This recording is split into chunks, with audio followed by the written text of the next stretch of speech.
أمري واحلل عقدة من لساني يفقهوا قولي. وقال تعالى: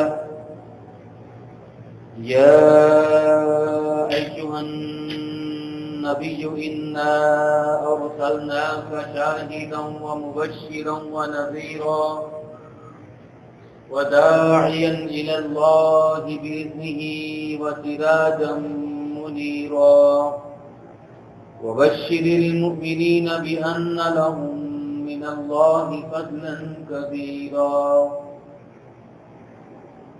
تمام قسم کی تعریفات عبادات ایک اللہ وحدہ لا شریک کے لیے، ان گنت لاتعداد درود و سلام ہو امام الانبیاء رحمت للعالمین صلی اللہ علیہ وسلم کی ذات گرامی پر.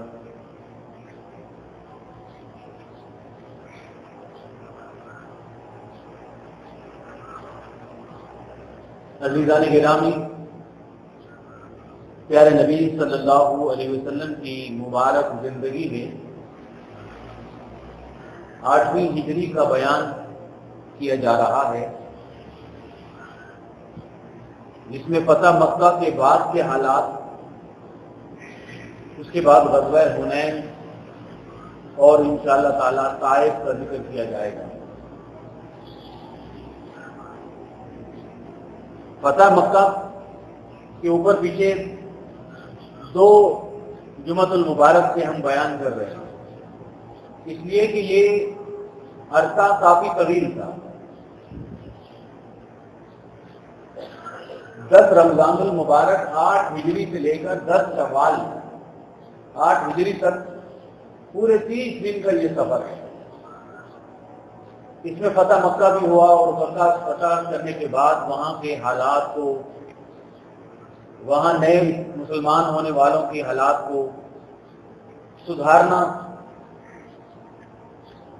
مکہ کے اندر جو اسلامی نشانیاں تھیں ان کو بحال کرنا، اور غیر اسلامی کفریہ اور شرکیہ کاموں کو ختم کرنا، یہ سارے معاملات ساتھ ساتھ چلتے چلے جاتے ہیں.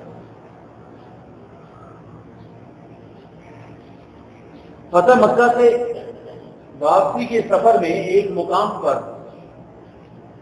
صحابہ بیان کرتے ہیں کہ ایک قبر کے پاس نبی کریم صلی اللہ علیہ وسلم کافی دیر کھڑے رہے اور آپ کی آنکھوں سے آنسو روانہ ہے، رو رہے. تمام صحابہ دم بخود تھے اور ان میں سے کسی کو ہمت نہیں تھی کہ کوئی قریب جا کر پوچھے کہ آپ کیوں رو رہے ہیں. حضرت عمر بن خطاب رضی اللہ تعالیٰ عنہ آگے آئے اور آ کر پوچھا کہ اللہ کے رسول صلی اللہ علیہ وسلم آپ اتنے غمگین کیوں ہیں؟ آپ نے فرمایا کہ یہ میری والدہ کی قبر ہے، میں نے اللہ تعالیٰ سے اجازت مانگی تھی کہ اے اللہ، کیا میں اپنی والدہ کی قبر کی زیارت کر سکتا ہوں، دیکھ سکتا ہوں؟ تو اللہ رب العزت نے مجھے اجازت دے دی.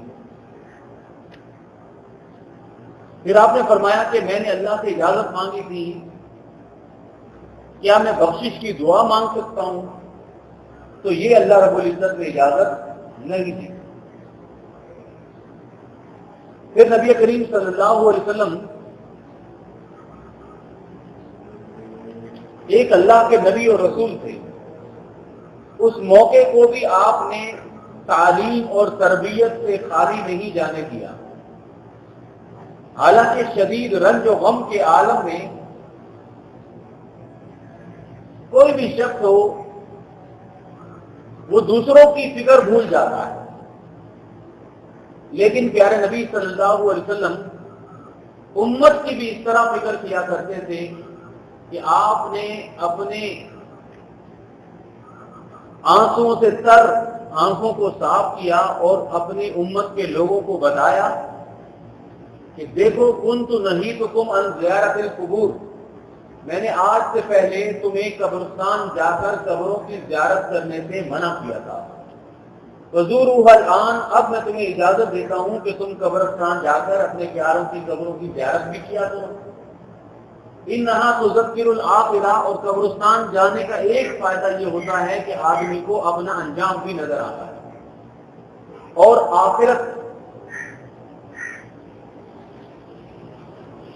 کے دل تازہ ہو جاتے ہیں، آخرت یاد آتی ہے، اپنا مقام مرنا یاد آتا ہے، ایک فائدہ یہ ہوتا ہے۔ لہذا تم اب قبرستان میں جا کر قبروں کی زیارت کر سکتے ہو۔ ساتھ ہی نبی کریم صلی اللہ علیہ وسلم نے یہ بھی بتا دیا، میں نے تمہیں کچھ اور چیزوں سے منع کیا تھا، ان میں شراب کے برتن تھے، وہ جن جام اور پیمانوں میں پرانے دور میں شراب پیا کرتے تھے، تو جیسے ہی شراب کو حرام کیا گیا تو آپ نے فرمایا تھا کہ ان برتنوں کو بھی استعمال نہ کرو، لیکن اب آپ نے اجازت دی کہ برتن کو دھو کر صاف کر کے آپ برتنوں کو استعمال کر سکتے ہو، اس لیے کہ اب شراب کی جو عادتیں تھیں پرانی وہ ختم ہو گئی۔ قبرستان جانے کے لیے بھی منع اسی لیے کیا گیا تھا کہ لوگوں میں شرک اور کفر صدیوں سے چلا آ رہا تھا، لہذا شروع اسلام میں قبرستان جانے سے بھی منع کر دیا۔ جب توحید میں پکے ہو گئے تو آپ نے فرمایا کہ تم اب قبرستان جایا کرو۔ اللہ اکبر۔ یہاں ہمارے سمجھنے کے لیے جو سب سے اہم بات ہے وہ یہ ہے کہ پیارے نبی صلی اللہ علیہ وسلم کی زندگی میں اتنی پریشانیاں، اتنے دکھ اور رنج و غم آتے تھے، لیکن آپ تعلیم اور تربیت کو کسی بھی موقع پر چھوڑتے نہیں تھے۔ کسی بھی مقام پر کہیں بھی کوئی جگہ ایسی مل جاتی جہاں تعلیم کی ضرورت ہے اور سمجھانے کی ضرورت ہے تو آپ فوراً اس جگہ پر اللہ اور اس کے رسول کی تعلیمات کو عام کرنے میں لگ جایا کرتے ہیں۔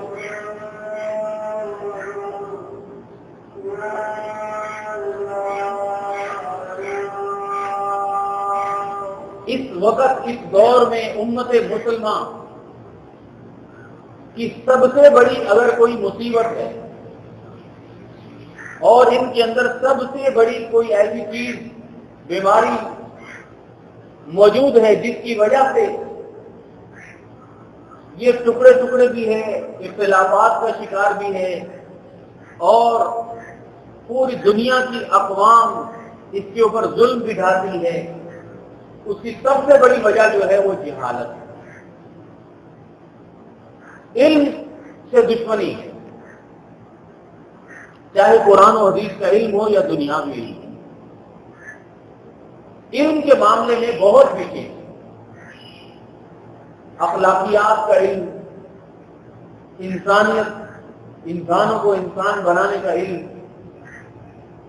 یہ ہمارے نبی ہیں صلی اللہ علیہ وسلم قبرستان میں ہیں اور اپنی والدہ کو یاد کر رہے ہیں، فوراً آپ امت کو بتانے لگے، صحابہ کو بتانے لگے کہ یہ اسلامی حکم ہے، یہ اسلامی حکم ہے، علم کو کبھی نہیں چھوڑا۔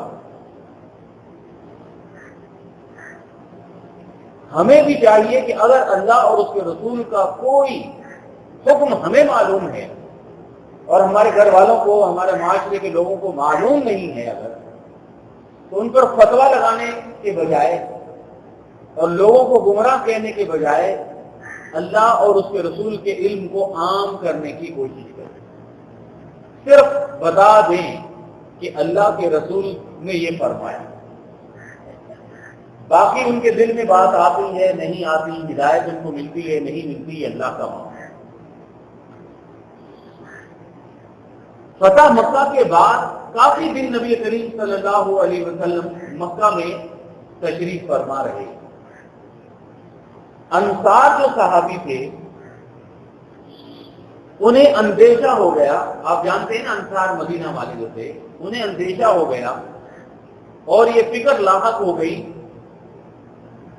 کہ کہیں ایسا نہ ہو کہ نبی کریم صلی اللہ علیہ وسلم اپنے خاندان والوں کے ساتھ ہی مکہ میں رہنے لگ جائیں، کیونکہ آپ کا اصل وطن تو مکہ تھا اور جائے پیدائش بھی مکہ تھی. اپنے وطن سے سب کو محبت ہوتی. آج مکہ کی حکومت بھی مل گئی ہے، تو انہوں نے اس غم اور دکھ کا اظہار لوگوں کے سامنے کیا کہ ہمیں ڈر ہے کہ نبی صلی اللہ علیہ وسلم ہمیں چھوڑ کے مکہ میں رہنے نہ لگ جائیں. اور یہ ان کا غم اور یہ ان کا ڈر محبت کی بنا پر تھا. پیارے نبی صلی اللہ علیہ وسلم کو خبر ملتی ہے تو آپ نے انصار صحابہ کو بلایا اور فرمایا کہ معاذ اللہ، المحیا محیاکم والممات مماتکم، اب میرا مرنا جینا تمہارے ساتھ ہے. زندگی بھی مدینے میں گزرے گی اور دنیا سے جاؤں گا بھی مدینے میں. اب تمہیں چھوڑنا نہیں ہے. یہ سیرت کا ایسا پہلو ہے جو ہمیں بتاتا ہے کہ احسان کرنے والوں کی احسان کو ہمیشہ یاد رکھنا چاہیے اور کبھی بھلانے کی بات نہیں کرنی چاہیے. اللہ تعالی ہمیں سمجھنے کی توفیق عطا فرمائے. پیارے نبی صلی اللہ علیہ وسلم نے مکہ میں آثار اسلام کی تجدید کی.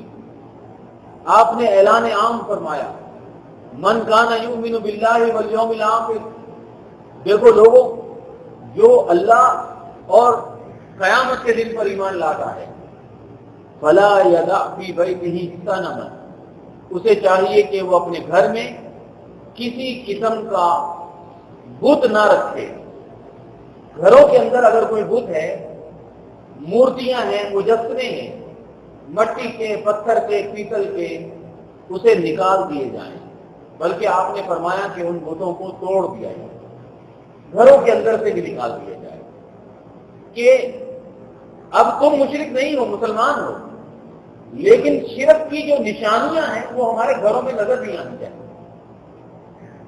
یہ جو دور ہے، جس دور میں میں اور آپ جی رہے ہیں، اس دور میں فیشن اور آرٹ کے نام پر مجسمے بنائے جا رہے ہیں، جانوروں کے، انسانوں کے، اور لوگ فیشن کی وجہ سے گھر میں رکھتے ہیں اور بڑے مہنگے مہنگے ہوتے ہیں. ان کے سامنے سجدہ نہیں کر رہے، لیکن کیا خوبصورت آرٹ ہے. اسلام نے اس قسم کی چیز کو بھی برداشت نہیں کیا کہ انسانی جاندار کی تصویر نہ کاغذ کے اوپر گھر میں لٹکاؤ، نہ در و دیوار کے اوپر بناؤ، نہ اپنے بزرگوں کی تصویر، نہ اپنے والدین کی تصویر لٹکاؤ. بلکہ نبی کریم صلی اللہ علیہ وسلم نے فرمایا کہ جس گھر کے اندر اس طرح تصویر ہوتی ہے وہاں رحمت کے فرشتے نہیں آتے. یہ نہیں کہیں کہ فرشتے نہیں آتے، وہاں عذاب کے فرشتے آتے ہیں. اور جو انسان کے ساتھ فرشتے ہیں وہ تو رہیں گے جو گناہوں اور نیکیوں کو ریکارڈ کر رہے ہیں، لیکن اللہ کی رحمت کے فرشتے اس گھر میں نہیں آتے. لہذا تصویریں گھروں میں لٹکانا، اپنی ٹیبل پہ سجانا، یہ کہاں کی تک بنتی. اگر اپنے ماں باپ سے محبت ہے یا کسی کو اپنے بچوں سے محبت ہے تو اس کی تصویر دل میں ہونا، ان سے بات کریں، ان سے گفتگو کریں. کچھ تصویریں ایسی ہیں جو ہمارے اس دور کی مجبوری ہیں، تو وہ بھی گھروں کے اندر، الماریوں کے اندر ہوتی ہیں، کاغذات کے اوپر ہوتی ہیں، وہ بھی گھروں میں ایسے لٹکانا، پھر ان کے اوپر پھول لگانا، یہ اسلام نے قطعاً اجازت نہیں دی. اور آپ کو بات سمجھ میں آ رہی ہے اس کے پیچھے پس منظر کیا ہے. وہ ہے شرک. کہ جب اس قسم کی تصویریں آتی ہیں تو پھر ولیوں اور بزرگوں کی تصویریں بھی لوگ لگانے لگ جاتے ہیں. اب ہم کو سمجھتے ہیں کہ ہم نے ان سے مانگنا نہیں ہے، ان سے سجدہ نہیں کرنا، لیکن ہماری آئندہ آنے والی نسلیں سمجھے گی کہ یہی سب کچھ ہے، انہی کی وجہ سے برکت ہوتی ہے. لہذا یہ شرک کا جو پودا ہے نا، پودا، اس کو بھی برداشت نہیں کیا اور فرمایا کہ نکال دیے جائے. 25 رمضان المبارک کو خالد بن ولید رضی اللہ تعالیٰ عنہ کو آپ نے فوج دی اور فرمایا کہ تم عرب میں سب سے بڑا جو بت خانہ تھا، عزا کا سب سے بڑا بت تھا، اسے جا کر توڑ کے آؤ. خالد بن ولید فوج کو لے کر گئے اور جا کر اس بت کو توڑ دیا۔ اللہ اکبر، کیا بدبختی کا عالم ہے، کس دور میں ہم رہتے ہیں کہ ہمارے نبی سرزمین عرب سے بتوں کو نکال رہے ہیں، اور اس دور کے بدبخت لوگ عرب کی سرزمین پہ بت خانے بنا رہے ہیں، سونے کے بت بنا رہے ہیں، اور یہ بالکل نبی کریم صلی اللہ علیہ وسلم کے فرمان کے عین مطابق ہے۔ آپ نے فرمایا تھا کہ دیکھو تم پرانی امتوں کے نقش قدم پر چلو گے، جیسے جیسے ان کے اندر گمراہی آئی تھی تمہارے اندر بھی آئے گی۔ آپ دیکھ رہے ہیں کہ ویسے ویسے گمراہی اس کے اندر آ رہی ہے۔ اللہ رب العزت ہمیں ایمان پر زندگی اور ایمان کے اوپر موت عطا فرمائے۔ اللہ رب العزت ہمیں ساری زندگی، ہماری اولاد کو، ہماری نسلوں کو بھی شرک کی بیماری سے محفوظ فرمائے۔ اسی طرح ایک بڑا واقعہ پیش آ گیا۔ خالد بن ولید کو ایک مقام پر آپ نے بھیجا، فلاں قبیلے کے اندر جاؤ اور ان کو دعوت و تبلیغ دینی ہے اور دیکھو کہ وہ مسلمان ہیں کہ نہیں۔ خالد بن ولید جوش و جذبے سے گئے، وہ سمجھ رہے تھے کہ یہ لوگ ابھی مشرک ہیں، مسلمان نہیں ہیں۔ انہوں نے جاتے ہی ان کے اوپر حملہ کر دیا، اور وہ لوگ جو تھے، جو نو مسلم تھے، مسلمان ہوئے تھے، انہیں اسلامی تعلیمات کا اتنا علم نہیں تھا، انہیں یہ بھی نہیں پتا تھا کہ ہم کیسے بتائیں کہ ہم مسلمان ہیں۔ انہوں نے عام دنیا کے لوگوں سے سنا تھا کہ یہ مسلمان جو ہوتے ہیں انہوں نے پرانا دین چھوڑ دیا ہے اور نیا دین بنایا ہے، تو وہ کہنے لگے سبانا سبانا، ہم بے دین ہو گئے، ہم بے دین ہو گئے، یعنی ہم نے پرانا جو دین تھا ہم نے اپنا چھوڑ دیا ہے، ہم نئے دین میں آ گئے۔ تو خالد بن ولید کو غصہ آیا کہ یہ کیا بات ہو گئی، ہم مسلمان ہیں اور یہ کہہ رہے ہیں کہ ہم بے دین ہو گئے۔ انہوں نے حملہ کیا اور کئی افراد کو قتل کر دیا، باقیوں کو گرفتار کر کے اس علاقے کو فتح کر کے مکہ واپس آئے تو پیارے نبی صلی اللہ علیہ وسلم نے سخت ترین ناراضگی کا اظہار کیا۔ آپ نے فرمایا کہ خالد تم نے بہت غلط کام کیا، تم تحقیق تو کر لیتے کہ وہ مسلمان بھی ہیں کہ نہیں۔ آپ نے ان لوگوں کو آزاد کیا اور ان کے جو مقتولین تھے ان کی دیت ادا کر دی۔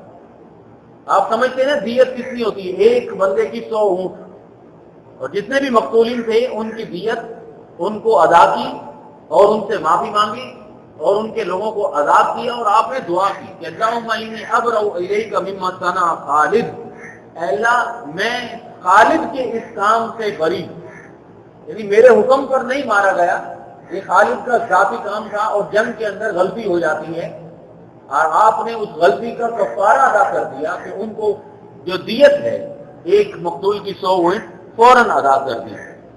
اسی واقعے میں کہ خالد بن ولید وہاں حملہ کرتے ہیں، لوگوں کو مارتے ہیں، تو وہاں ایک صحابی تھے عبد الرحمن بن عوف،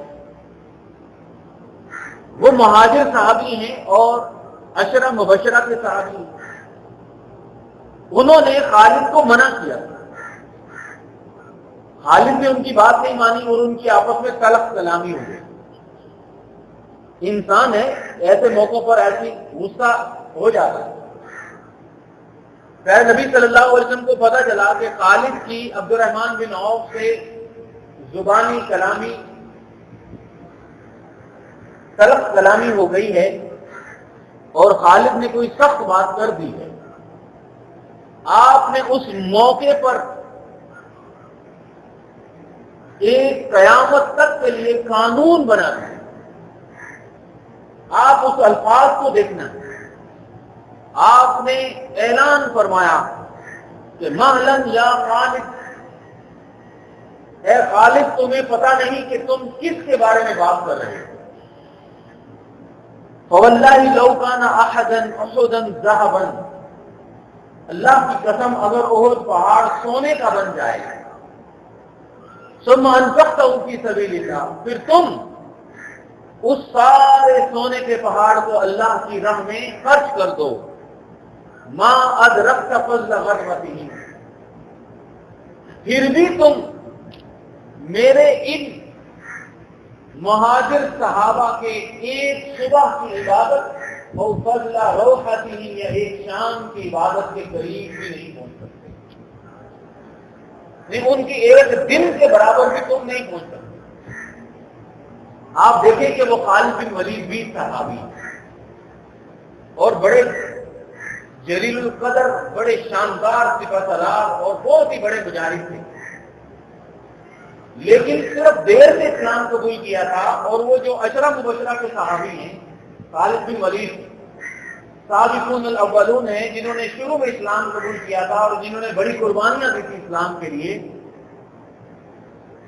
ان کے بارے میں آپ فرما رہے ہیں کہ میرے ان صحابہ کی فضیلت کتنی بڑی ہے کہ تم سارا احد پہاڑ سونا بھی اللہ کی راہ میں خرچ کر دو گے، ان کی فضیلت کے قریب نہیں پہنچ سکتے۔ آپ سوچیں کہ صرف 20 سال کے بعد اسلام قبول کرنے والا اور 20 سال پہلے اسلام قبول کرنے والوں میں کتنا بڑا فرق ہے، آپ اندازہ لگائیں۔ 100 سال کے بعد جو اسلام قبول کرتے ہیں، کیا وہ صحابہ کے برابر ہو سکتے ہیں؟ اور ہم 1400 سال پیچھے چلے جائیں، نہ ہمارا ایمان اتنا ہے، نہ ہمارا تقویٰ پرہیزگاری ہے، نہ ہماری قربانیاں۔ کیا ہم اپنی زبان بھی چلا سکتے ہیں صحابہ کے بارے میں؟ صرف زبان چلا سکتے ہیں، ہم ان کے بارے میں گفتگو بھی نہیں کر سکتے۔ ان کو برا کہنا تو بہت دور کی بات ہے، ان کی شان میں گستاخی کرنا، ان کو گالی دینا، ان کو برا کہنا، نعوذ باللہ نعوذ باللہ نعوذ باللہ، اللہ ہمیں معاف فرمائے، یہ شدید ترین کفر ہے۔ ہم اپنے آپ کو اسلام سے نکال دیں گے اور جہنم کا مستحق بنا دیں گے اگر ہم نے اپنی زبانیں چلائیں صرف صحابہ کے بارے میں۔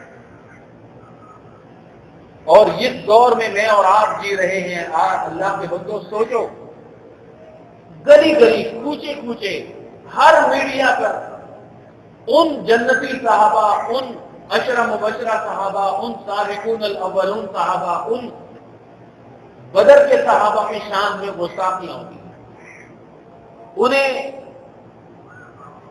ایسے ایسے الفاظ کہے جاتے ہیں کہ جو ہم اپنی زبان پر لا نہیں سکتے، حالانکہ نقل کفر نہ باشد، لیکن ہم بیان نہیں کر سکتے۔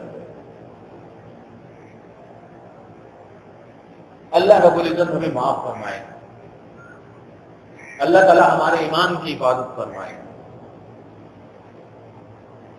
صحابہ اکرام کے بارے میں مجموعی طور پر ہمارا عقیدہ یہ ہے، اور اہل بیت رضوان اللہ علیہم اجمعین کے بارے میں، ان تمام کیونکہ سارے صحابہ حب الصحابہ سے دین و ایمان، صحابہ سے محبت کرنا ہمارے دین اور ہمارے ایمان کا حصہ ہے۔ بغضهم کفر و نفاق، اور ان سے دشمنی کرنا، ان کے بارے میں اپنے دلوں کے اندر بغض رکھنا، یہ کفر پر ہے، منافقت ہے۔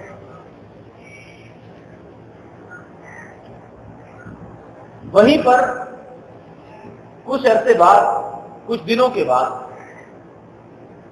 ایک بڑی شخصیت بھی اسلام قبول کرتی، جن کے بعد میں بڑے ہی شاندار کارنامے ہیں۔ ان کا نام ہے اکرمہ بن ابی جہل۔ ابو جہل جو مکہ کے سردار تھے، آپ جانتے ہیں، بدر کے موقع پر ان کو قتل کر دیا گیا تھا، اور ساری زندگی ان کی دشمنی رہی نبی صلی اللہ علیہ وسلم سے۔ ان کا بیٹا بڑا بہادر اور بڑا سپہ سالار تھا۔ جب نبی صلی اللہ علیہ وسلم مکہ میں آئے اور مکہ فتح کیا تو وہ سمجھ گیا تھا کہ اب میری خیر نہیں، تو وہ وہاں سے فرار ہو گیا۔ باقی تو لوگوں نے اسلام قبول کر لیا، اطاعت قبول کر لی، لیکن وہ وہاں سے اپنا گھوڑا لیا، سامان لیا اور جدہ کی طرف چلا گیا۔ آپ جدہ جانتے ہیں، مکہ سے قریب، وہاں پہ کشتی پہ بیٹھا اور یمن کی طرف کہ میں کہیں اور چلا جاؤں۔ اب یہاں اس عظیم صحابی کے اسلام قبول کرنے میں جو سب سے بڑا کردار ہے وہ اس کی بیوی ام حکیم کا رضی اللہ عنہ۔ ان کی بیوی اسلام قبول کرتی ہیں، ام حکیم، اور وہ نبی صلی اللہ علیہ وسلم سے درخواست کرتی ہیں کہ اللہ کے رسول، میرا جو شوہر ہے اکرمہ، اس نے اسلام قبول نہیں کیا اور وہ فرار بھی ہو گیا ہے، آپ مجھے اجازت دیں اور آپ مجھے ان کے بارے میں ایک فرمان جاری کریں کہ ہم نے اسے معاف کیا تو میں اکرما کو واپس لاؤں گی۔ آخرکار وہ ان کی بیوی سفر کر کے جاتی ہیں، اپنے شوہر سے ملتی ہیں، اسے اسلام کی دعوت دیتی ہیں اور اسے بتاتی ہیں کہ نبی صلی اللہ علیہ وسلم نے تمہیں معاف کر دیا ہے، تو میرے ساتھ مکہ چلو۔ اور وہ پریشان تھا کہ مکہ میں جاؤں گا تو مجھے میری بے عزتی ہوگی اور جو لوگ ہوں گے وہ مجھے برا کہیں گے۔ پرانے ساتھی تھے، اور خالد بن ولید اس کا دوست تھا جو اسلام قبول کر چکا تھا، تو پرانے ساتھی مجھے برا کہیں گے، لان تان کہیں گے کہ دیکھو کیسے بھاگا تھا۔ ادھر نبی صلی اللہ علیہ وسلم نے اعلان فرما دیا کہ لوگوں، تمہارے پاس ایک مہاجر اور ایک بہادر صحابی اللہ کا بندہ آ رہا ہے، تم نے اس کا استقبال کرنا۔ آپ دیکھیں اخلاق اور سیرت کتنی پیاری ہے کہ اس کو بے عزتی محسوس نہ ہو، کیونکہ وہ سردار کا بیٹا تھا، اسلام قبول کر کے آ رہا ہے، تو تم اس کو خوش آمدید کہنا، گلے لگانا ہے۔ تو وہ مکہ آیا اور آ کر اس نے اسلام قبول کیا۔ بعد میں جب حضرت عمر کے دور میں، حضرت ابوبکر کے دور میں جہاد شروع ہوا تو اس میں اکرما کے بڑے کارنامے اور شاندار قربانیاں انہوں نے دی۔ اللہ کی رحمتیں نازل ہوں ان لوگوں پر۔ یہاں مکہ کی حالات کو کنٹرول کریا، نبی صلی اللہ علیہ وسلم کو خبر دی گئی کہ ایک بڑا قبیلہ ہے عرب کا، بنو ثقیف، آپ نے نام سنا ہوگا۔ آپ پرانے مکہ کے دور میں آئے، نبی صلی اللہ علیہ وسلم جب طائف کی وادیوں میں گئے تھے اسلام کی دعوت دینے کے لیے، تو وہاں کے لوگوں نے پتھر مارے تھے۔ وہ ثقیف قبیلہ تھا، بڑے سنگ دل پتھر دل لوگ تھے اور بڑے سخت لوگ تھے، لڑائی بے ایک نمبر کے تھے۔ اور بڑا قبیلہ ہے بنو عیلان، وہ سب جمع ہے، ہزاروں لوگ جمع ہو گئے ہیں اور وہ حملہ کرنے کا سوچ رہے ہیں۔ نبی صلی اللہ علیہ وسلم نے صحابہ کو کہا کہ ہمیں اس سے پہلے کہ وہ مکہ پر حملہ کریں، اب ہم ان کے اوپر حملہ کر دیتے۔ آپ لشکر کو لے کر روانہ ہوئے اور اس لشکر میں 12,000 لوگوں کی تعداد تھی۔ جب مکہ آئے تھے تو 10,000 تھے، یہ 2,000 مکہ کے لوگ تھے جو اس لشکر میں شامل ہوئے تھے۔ کچھ نئے اسلام بھی قبول کیا تھا اور کچھ ایسے بھی تھے جنہوں نے اسلام قبول نہیں کیا تھا لیکن وہ لشکر کے ساتھ مل کر چلے گئے۔ ثقیف اور اعلان کی طرف، اس جگہ کو حنین کہتے ہیں، حنین، جس کی وجہ سے آج تاریخ میں غزوہ حنین کا نام ہے، حنین وہ جگہ کا نام تھا۔ آپ سفر پہ جا رہے ہیں، ایک جنگل سے گزر ہوا تو وہاں پر ایک قدیم درخت، آپ دیکھیں کہ تعلیم اور تربیت، توحید کی ہر جگہ پر دعوت کی نبی صلی اللہ علیہ وسلم نے، معاشرے کے مسلمانوں کو، لوگوں کو پرانی رسموں اور آباء و اجداد کے دور سے چلے آتے ہوئے غلط قسم کے کاموں کو ہر جگہ پر آپ نے ختم کیا۔ اس قدیم درخت کو دیکھ کر جو نئے اسلام جنہوں نے قبول کیا تھا، نئے اسلام والے جو مکہ کے ابھی تازہ لوگ تھے، انہوں نے بتایا کہ اللہ کے رسول صلی اللہ علیہ وسلم، یہ وہ درخت ہے جہاں پر مکہ کے لوگ، قریش کے لوگ، عرب کے لوگ آ کر اپنی تلواریں لٹکاتے ہیں۔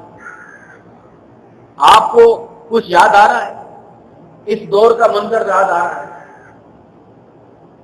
کسی بھی قدیم درخت پہ لوگ جا کے دھاگے مانگتے ہیں، کسی پرانے مزار پر جا کر دھاگے لٹکاتے ہیں، منتیں مانگتے ہیں، اولاد کے لیے، اپنے کاروبار کی سلامتی کے لیے۔ یہی چیز ان کے اندر تھی کہ یہ پرانا درخت ہے اور یہاں پر آ کر لوگ برکت حاصل کرتے تھے، منتیں مانگتے تھے، اپنی تلواریں لٹکاتے تھے، فتح کے لیے اس کی پوجا کرتے تھے۔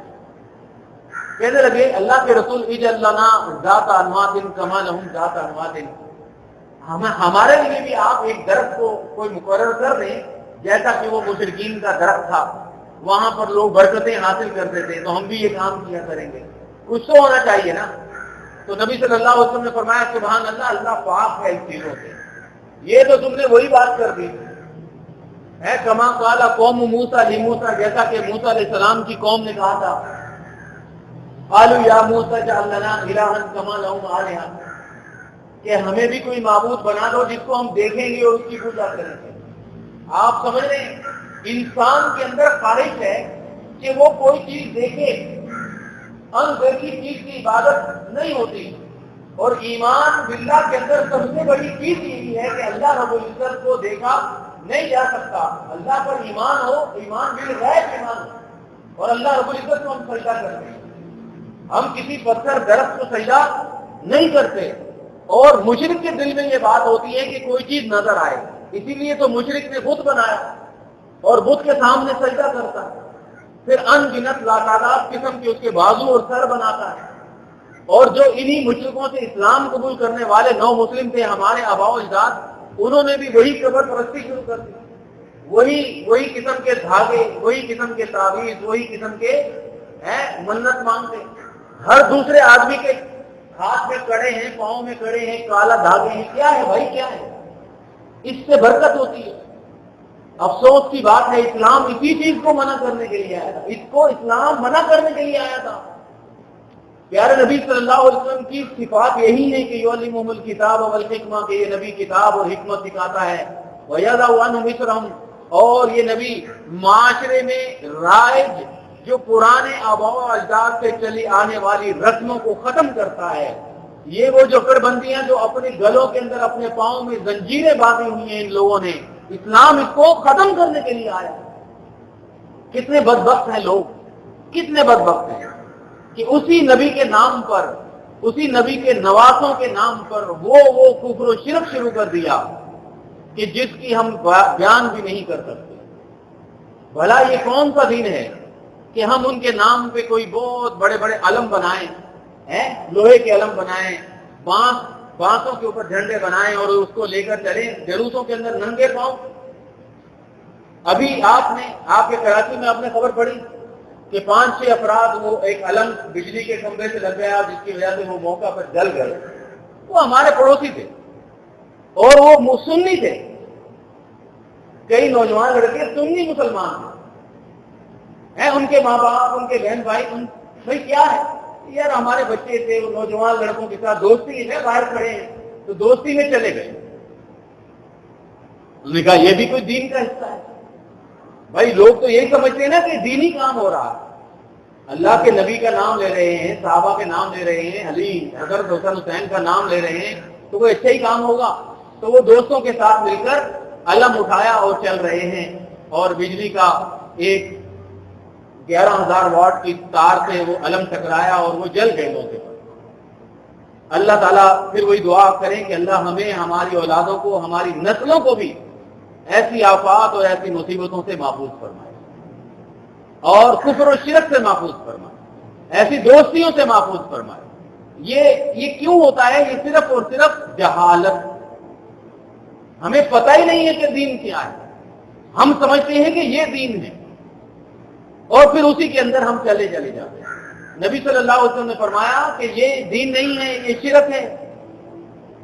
پتہ مدد اللہ سے مانگو، ان درختوں، ان پتھروں سے، ان دھاگوں سے ملتی۔ پھر آپ نے یہاں پر ایک ایسی خوبصورت بات بیان فرمائی جو میری اور آپ کی ہدایت کے لیے، آپ نے فرمایا انہا سنن، دیکھو لوگوں یہ طور طریقے ہیں پرانی قوموں کے، یہ اسلام کا طور طریقہ نہیں ہے، یہ پرانی قوموں کے طور طریقے۔ اور آپ نے فرمایا کہ لَتَرْكَبُنَّ سُنَنَ مَنْ كَانَ قَبْلَكُمْ، اگر تمہارے اندر جہالت آ گئی، تم نے دین کو چھوڑ دیا، تمہاری اولادوں کو قرآن کا ترجمہ نہیں آیا ہے، اللہ کے رسول کی سیرت نہیں آئی، تو تم دیکھو گے کہ ایک وقت آئے گا کہ تم یہی طور طریقوں کو اپنے معاشرے میں شروع کر دو۔ یہ پرانی قوموں کے دستور ہیں جن کا اسلام سے واسطہ نہیں ہے، لیکن قیامت کے قریب یہی لوگ یہی کام کرنے لگ جائیں گے، اور یہ نبی صلی اللہ علیہ وسلم نے قیامت کی بدترین نشانی بتائی ہے۔ اس سے پناہ مانگنی چاہیے کہ اللہ ہمیں اس قسم کے طور طریقوں سے محفوظ فرمائے۔ یہ ظلم نہیں ہے کہ جس نبی کو پتہ ہی نہیں، جس نبی کے پیارے نواسوں کو پتہ ہی نہیں کہ سوئم بھی کچھ ہوتا ہے، کہ مرنے کے بعد سوئم مناتے ہیں، اس نبی کے نام پر، اس اہل بیت کے نام پر یہ قوم توہین بھی کرتی ہے، چیلنج بھی کرتی ہے، سب کچھ کرتی ہے، حالانکہ ان کو بیچاروں کو پتہ ہی نہیں کہ یہ بھی طریقے ہیں، یہ بھی کوئی کام ہے۔ وہ تو نبی صلی اللہ علیہ وسلم سے محبت کرنے والے اور ان کی سنتوں پر جان دینے والے لوگ۔ اب 12,000 کا لشکر لے کر نبی صلی اللہ علیہ وسلم جا رہے ہیں، کسی نے جوش میں آ کے نعرہ مارا، کسی ایک آدمی نے، صحابی نے، لن نغلب اليوم من قلۃ، آج اتنی تعداد ہے ہماری، ہم کبھی بھی آج کے بعد مغلوب نہیں ہوں گے۔ کیا کہا کہ ہمیں ابھی شکست نہیں ہو سکتی، جوش سے بات نکالی، ہماری اتنی تعداد، اب ہمیں شکست نہیں ہو سکتی۔ پیارے نبی صلی اللہ علیہ وسلم نے منع کیا، آپ نے فرمایا کہ یہ تکبر کا جملہ ہے، اس کو منہ سے نہ نکالو، یہ نہ کہو کہ ہماری تعداد بہت ہے، ہمیں شکست نہیں ہو سکتی۔ یہ بول جو ہوتے ہیں نا، بول منہ سے جو نکالتا ہے آدمی، اس کے بارے میں سوچے۔ تکبر اور فخر کا جملہ اللہ کو پسند نہیں ہوتا، اور اللہ رب العزت نے فوراً دوسرے دن ہی ان کو نتیجہ دکھایا کہ تم کہتے ہو نا تعداد کی بنا پر ہمیں شکست نہیں ہوتی، تو تعداد کچھ نہیں ہوتی، اسباب کچھ نہیں ہوتے، ایٹم بم کچھ نہیں ہوتا، یہ اللہ پر ایمان ہوتا ہے اور اللہ کی مدد اور نصرت ہوتی ہے جس سے فتح اور شکست ہوتی ہے۔ اصل میں تعداد نہیں میٹر کرتی۔ وہ لشکر کے نبی صلی اللہ علیہ وسلم نے 3 ٹکڑے فرمائے، آگے جو لشکر جا رہا تھا، وہ مشرک جو قبائل تھے وہ پہاڑوں پر کھڑے تھے اور انہوں نے تیزی سے بارش کر دی تیروں کی، وہ اتنی شدید حملہ کیا کہ وہ لشکر واپس پلٹا تو پیچھے والے لشکروں کو بھی کھدیڑتا ہوا سب لوگ بھاگ گئے، تتر ہو گئے۔ صرف نبی صلی اللہ علیہ وسلم کے ساتھ 12 صحابہ کھڑے ہیں اور نبی صلی اللہ علیہ وسلم میدان کے اندر کھڑے ہیں جنگ میں۔ یعنی لوگوں کو نتیجہ بتایا کہ تم کہتے تھے کہ ہمیں شکست نہیں ہوگی، تعداد بہت ہے، دیکھو کیا ہوگا۔ آپ نے نعرہ فرمایا، انا النبی لا کذب، میں اللہ کا نبی ہوں، جھوٹ نہیں بولتا۔ انا ابن عبد المطلب، میں عبد المطلب کا بیٹا ہوں، جھوٹ نہیں کہتا، میں اللہ کا نبی ہوں۔ اس کے بعد نبی صلی اللہ علیہ وسلم نے اللہ سے دعا مانگی اور جو قریب صحابہ تھے ان کو کہا کہ تم اعلان کرو، آواز لگاؤ، لوگوں کو واپس بلاؤ۔ پھر آپ نے اعلان کیا، اے مہاجروں، اے انصار کی جماعت، وہ تمام صحابہ واپس آئے، دوبارہ جنگ شروع ہو گئی۔ اب اللہ کی مدد نازل ہوتی ہے اور اللہ رب العزت کے مدد اور نصرت کے ساتھ، اللہ رب العزت کی حمایت کے ساتھ مسلمانوں کو فتح ملتی ہے۔ شدید جنگ ہوئی اور فتح حاصل ہو گئی۔ حنین سے بہت مال غنیمت، اگلے جمعے انشاءاللہ آگے ہم چلیں گے، پھر قائد کریں گے۔ یہاں بس صرف اتنی سی بات کہ کس چیز نے، کیا وجہ تھی کہ پہلے شکست ہو گئی، یہ فرار کیوں ہو گئے سب لوگ، کس وہ فخریہ جملہ جو اللہ رب العزت کو پسند نہیں تھا۔ لوگوں نے کہا کہ ہماری تعداد بہت ہے، تو پتہ چل گیا کہ تعداد کچھ نہیں ہوتی، یہ بول جو ہوتے ہیں نا، یہی سب کچھ ہوتے ہیں۔ انسان اپنی زندگی میں بظاہر ایک دوسرے کے سامنے بڑا مہذب ہوتا ہے، لیکن انسان کی شخصیت کا جو خول ہے وہ اس وقت نکلتا ہے اور اندر کا آدمی اس وقت نظر آتا ہے، یا تو اس کو شدید غصہ ہو یا اس کو بہت زیادہ خوشی ہو۔ غصے کے عالم میں پتہ چلتا ہے کہ اس آدمی کے منہ سے گالیاں بھی نکلتی ہیں یا پھول نکلتے ہیں، پتہ چلتا ہے آدمی کی اصل کردار کیا ہے۔ اسی لیے نبی صلی اللہ علیہ وسلم نے فرمایا کہ لیس الشدید بالسرعہ، طاقتور بہادر آدمی نہیں ہے جو اپنے دشمن کو بچھاڑ دیتا ہے۔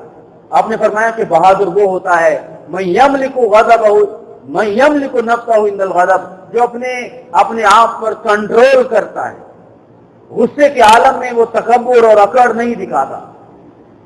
سمجھنے بات، یہ زبان سب کچھ انسان کو کرواتی ہے۔ نبی صلی اللہ علیہ وسلم سے فرمایا گیا کہ اسلام کا خلاصہ کیا ہے؟ آپ نے فرمایا اپنی زبان کو کنٹرول کر لو، املک علیک لسانک، یہ زبان ہے جو تمہیں برباد بھی کرتی ہے۔ کہتے ہیں زبان میں ہڈی نہیں ہوتی، لیکن یہ ہڈیاں توڑوا بھی دیتی ہے اور یہ آدمی کو جہنم کا ایندھن بھی بنا دیتی ہے۔ آخر کفر و شرک زبان سے ہی تو ہوتا ہے۔ لوگوں میں جھگڑے، طلاق، بیماریاں، لڑائی، تانا، فساد، بہتان، ساری بیماریاں زبان سے تو آدمی کرتا ہے. ایک بول آدمی کو جنت بھی لے جاتا ہے, ایک بول آدمی کو جہنم بھی لے جاتا ہے. اپنی زبان کی حفاظت کریں. یہاں سے ہمیں پتہ چلا, یہاں جو لوگوں نے کہا تھا کہ ہمیں شکست نہیں ہوگی, یہ خوشی میں کہا تھا, یہ فخر میں کہا تھا کہ اب تو ہم بہت زیادہ ہیں بھائی, اب ہمیں کون پکڑے گا. تو اسی وقت پتہ چل گیا کہ نہیں, بہت زیادہ ہونا اہمیت نہیں رکھتا. آپ دیکھیں کہ روس کے بعد کیا ایٹم بم نہیں تھے؟ 1000 ایٹم بم تھے, لیکن اس کے ٹکڑے ٹکڑے ہو گئے, 7 بڑے ٹکڑے ہو گئے, تباہ و برباد ہو گیا. جب اس نے تکبر کیا, جب اس نے کہا کہ آج ہماری اتنی بڑی طاقت ہے کہ اگر کوئی آسمانوں پر خدا ہے تو وہ ہمیں شکست نہیں دے سکتا, کیونکہ روس کی ایک طرف یورپ سے ملتی تھی اور ایک طرف افغانستان سے, دنیا کا سب سے بڑا ملک تھا, لیکن اللہ رب العزت نے اسے ٹکڑے ٹکڑے کر دیا. فخر قبول نہیں ہے. جس حکمران نے بھی جس دن یہ کہا کہ میری کرسی مضبوط ہے, اسی دن کے بعد اس کا زوال پھر ہو جاتا ہے. تو کوئی چیز اہمیت نہیں رکھتی. یہ ایٹم بم, یہ تعداد, یہ فوج, یہ اس سے پتہ نہیں ملتی. پتہ اللہ کی مدد سے ملتی ہے, اللہ کے سامنے رونے گڑ گڑانے سے ملتی ہے. اس طرح آدمی اکیلا اپنے بارے میں دیکھے کہ میری زبان سے نکلنے والے جملے کیا کسی کو تکلیف دیتے ہیں, کسی کا دل توڑتے ہیں, کیا میرے اندر تکبر اور فخر ہے؟ تو اپنے آپ کو اللہ سے معافی مانگے اور پناہ مانگے, کیونکہ اللہ رب العزت کو یہ باتیں پسند ہے. اللہ تعالی ہمیں سمجھنے کی توفیق عطا فرمائے. وآخر دعوانا ان الحمدللہ.